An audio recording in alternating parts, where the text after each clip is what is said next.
Sziasztok, ez itt az összeraklat következő része. Meghoztam nektek a következő bemutató videót. Korábban már láthattátok ennek a kis Alfa Romeo versenyautónak az unboxingját, valamint a teljes összerakását. Most pedig megnézzük kicsit közelebbről ezt a kis szépséget, ugyanis nekem nagyon tetszik, ezt már most elárulhatom nektek. Sokban hasonlít a már korábban bemutatott Red Bull RB19-es versenyautóhoz, mégis van azért jó pár különbség közöttük, kezdve ugye a színnel, ugye míg a Red Bull az a sárgás-kékes színvilágot képviselte, ez ugye inkább a fehér-vörös-fekete trióból építkezik.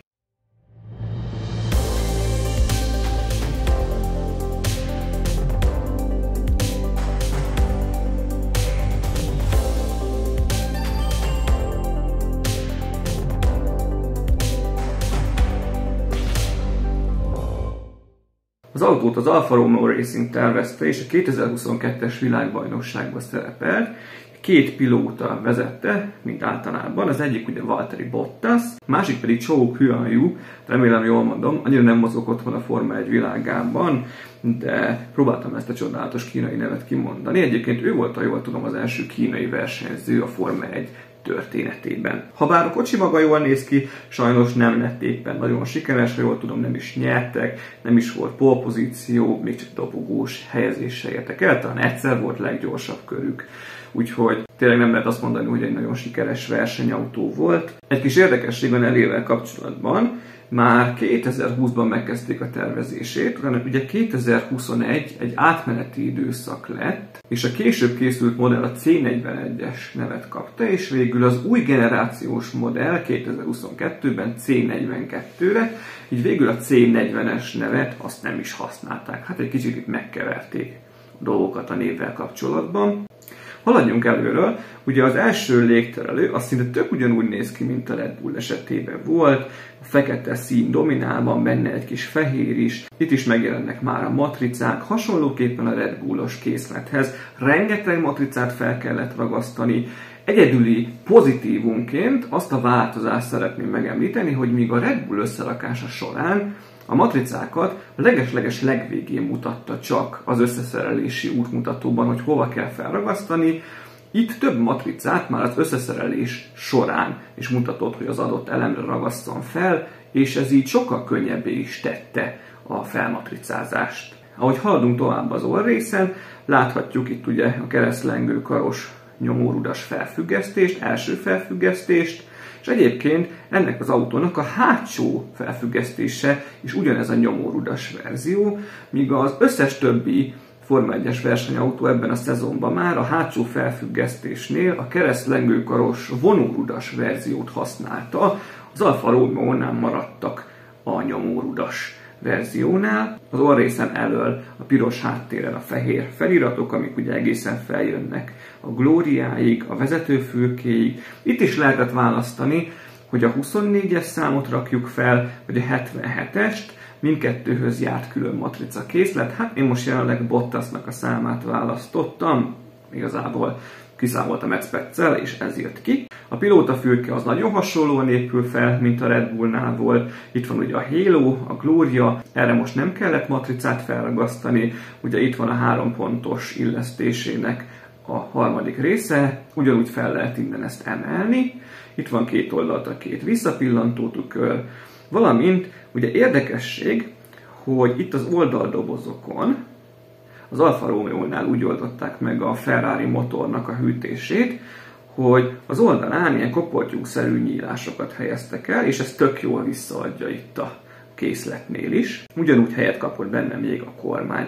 A váltót azt nem látjuk benne, de ugye egyébként az egy Ferrari váltó, egy 8 sebességes félautomata váltó kapott helyet benne. Az oldalsó része az egyébként jobban összeszűkül itt hátul, mint a Red Bull esetében, és az egész kocsi egy picit kisebbnek, kompaktabbnak hat, és egyébként ez a valóságban is így volt, ugyanis a 795 kg-os súlyhatárt, amit ugye megszabtak a versenyautóknak, pontosabban a csapatoknak, hogy ezt nem lépheti át a versenyautó. Egyedül maradéktalanul az Alfa Romeo-nak sikerült teljesítenie a mezőnyben, ugyanis ez lett a legkönnyebb autó, és még a többi csapatnál küzdöttek azért, hogy legyen már ez a súlyhatár inkább 798, meg voltól még a festéket kapargatták le az autóról. Az Alfa Romeo ezt az akadályt gond nélkül abszolválta. A hátsó rész is nagyon hasonlít a Red Bulléhoz, egyedül itt a belső elemeknél van különbség, valamint azért a hátulján és a kipufogó résznél is van egy-egy eltérés, de mindjárt megnézzük egymás mellett a két versenyautót. A gumi az ugyanúgy Pirelli gumi, mint a Red Bull esetében, ugyanúgy a P0 verzió, tehát a száraz gumi kapott rajta helyet, és hozzá kell tennem, hogy ezek a gumik sokkal jobban illeszkednek valahogy a felnikre, mint a Red Bullnál. Ugye ezek is slick gumik már. Ha jól tudom, a Legónál csak a legújabb Mercedes modellnél vetették már be ezeket a gumikat. Tök jól néz ki, tehát ugye az első gumik azok keskenyebbek, míg a hátsók szélesebbek, picit nagyobbak. Idehoztam a Red Bullt is, hogy láthassátok egymás mellett a két autót. Azt hittem először, hogy majd unalmas lesz az összeszerelése, hogy nagyjából ugyanazokat a mechanikákat használták a tervezés során, de nem. Szerencsére azért bőven volt különbség a kettő között. Ha megnézzük az első felfüggesztésnél, is vannak azért különbségek. Ahogy mondtam, magának a szénszálas vászszerkezetnek, hogy szénszálas a valóságban, ugye itt nem, de magának a versenyautónak a teste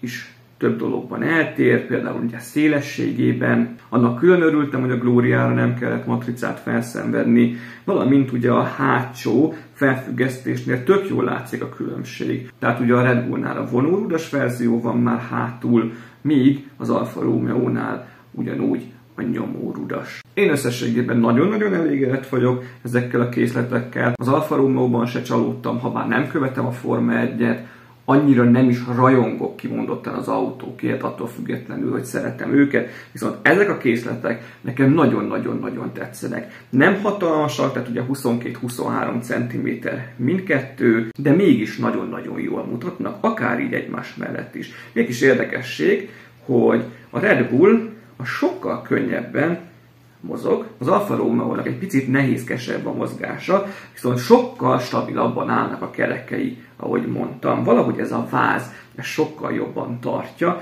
meg hát ugye a gumi is a felnén jobban áll. Ugye a Red Bullnál elmondtam és látszik is, hogy hát eléggé csálézik, és ahogy tolom, még néha-néha le is csúszik a felnéről. Hát ez az Alfa Romeo-nál nem tapasztalható. Valószínűleg egyébként az az újabb modelljük, mert látok azért pozitív változtatásokat a Red Bullhoz képest. Az ára jelenleg 45 font körül van a The Block Zone-nak a webshopjában, tehát olyan 17-18 ezer forint. A videó leírásában találtok hozzá egy direkt linket, valamint egy 10%-os kedvezménykupont is találhattok, aminek a használatával ugye lehet egy picit lefaragni belőle. Nem olyan sokat, egy olyan 1700-1800 forintot, de az is több a semminél. Köszönöm még egyszer a Block Zone-nak a lehetőséget, valamint ezt a készletet is. Nagyon jól mutat egymás mellett a két autó. Még egyszer elmondom, hogy a polcon majd szépen meg is találják a helyüket. Itt most nem fognak rivalizálni. Ha tetszett ez a videó, akkor iratkozzatok fel a csatornára itt lent, kapcsoljatok be az értesítéseket, dobjatok rá egy lájkot, ismerőseitekkel is osszátok meg, akik esetleg szeretik a Forma 1 világát, netán az Alfa Romeo-nak drukkolnak, vagy akár a Red Bullnak. Nézzétek meg az előző Block Zone-os videókat is, szerintem azok is tök jól bemutatják ezt a kis Red Bull versenyautót, és nem sokára érkezem majd a következő bemutatóval, ahogy már megszokhattuk. További szép napot mindenkinek, sziasztok!